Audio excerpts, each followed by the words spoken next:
Hello, greetings from beautiful Bali.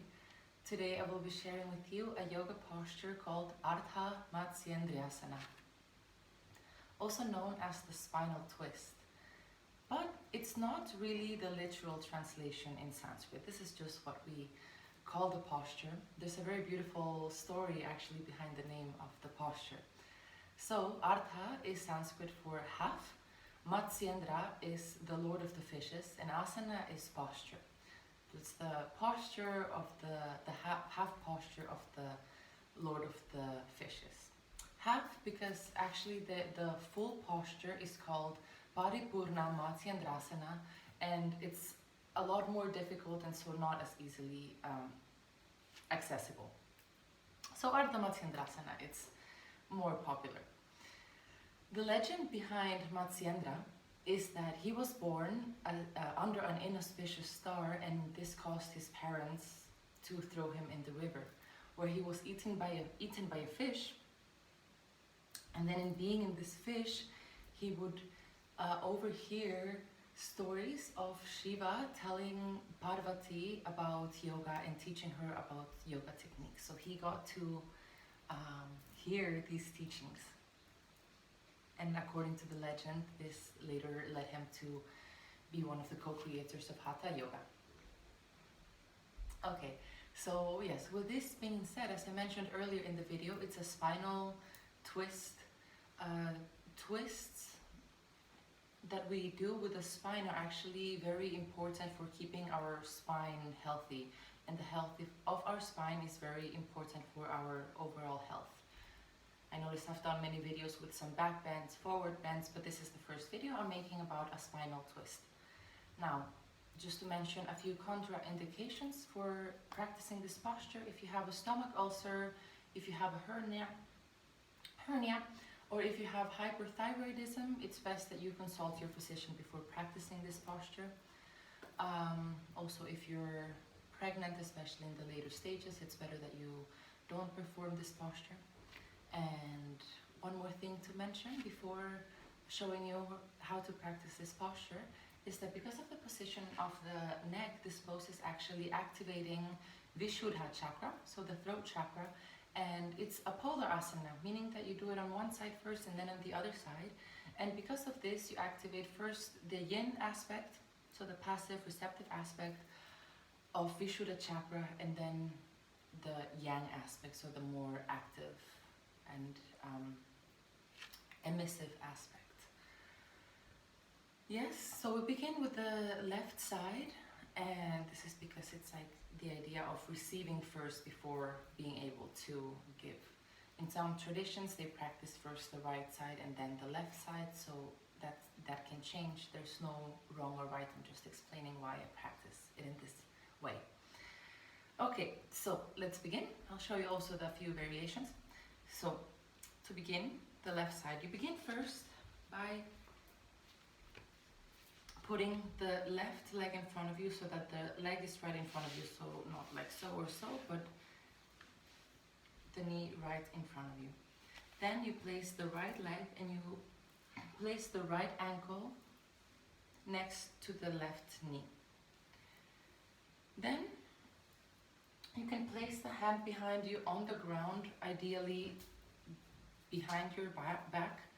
Then you raise your left arm up and you begin to twist towards the right. And now here you can put the forearm against the outer side of your thigh to come deeper into twist. So ideally you have your hand behind your spine instead of on the ground. It keeps the energy and the energetic circuits more contained. And you look towards the right. You also close your eyes, and behind your closed eyelids you're looking towards the right. So see here, the left side of the neck is being stretched. This is why this side is really activating the more yin left receptive aspect of Vishuddha chakra. And now if you want to go deeper, if you can place the arm under. And here I'm going to move a little bit around so you can see what I'm doing. You can close the bind, and in this way. But if your spine is not straight here, like if you're slouching as so, it's actually better that you don't do the bind and that you hold the posture as such. When you inhale, elongate your spine, and when you exhale, come deeper into the twist. Now, only if it feels comfortable. Do the bind while keeping your spine straight. Also, with the use of pillows, if in the posture one of your hips comes off the ground, use a small cushion so that it can be grounded. You want both hip bones on the mat in this posture. To do it on the other side, it would be the same idea, but now putting the right leg in front of you, then the left over and around, raising the right arm, coming into the twist. Yeah, so remember, if you're doing the yin side, because it can be a bit confusing, like I'm turning, in doing the yang right side, I'm actually turning to the left. So this can be a little bit confusing. So to remember, what you do is that you know that the leg that is actually in front of you is the one that is determining the polarity. So when my left leg is on the floor and I'm twisting to the right, I'm working on the yin aspect, so you can feel it also by which side of the neck is feeling more of a stronger stretch. So those are actually two things which can help you to remember that. One more thing is it's helpful to use a timer, because it's ideal to practice the posture an equal amount of time on the left and the right side. So even if you think that you want to activate more the right side, it's best that you do, let's say, 3 minutes on the left and then 3 minutes on the right, and you can increase the time as much as you want. If it's very uncomfortable in the beginning, gradually build it up. So start with 1 minute, maybe even a little bit less, and then gradually build up your practice. You don't want to end up spraining your back and then not being able to practice for a week because you pushed your body beyond its limit.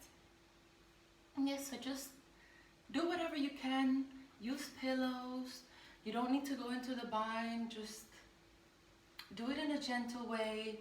Keep your attention in the area of the throat. Close your eyes.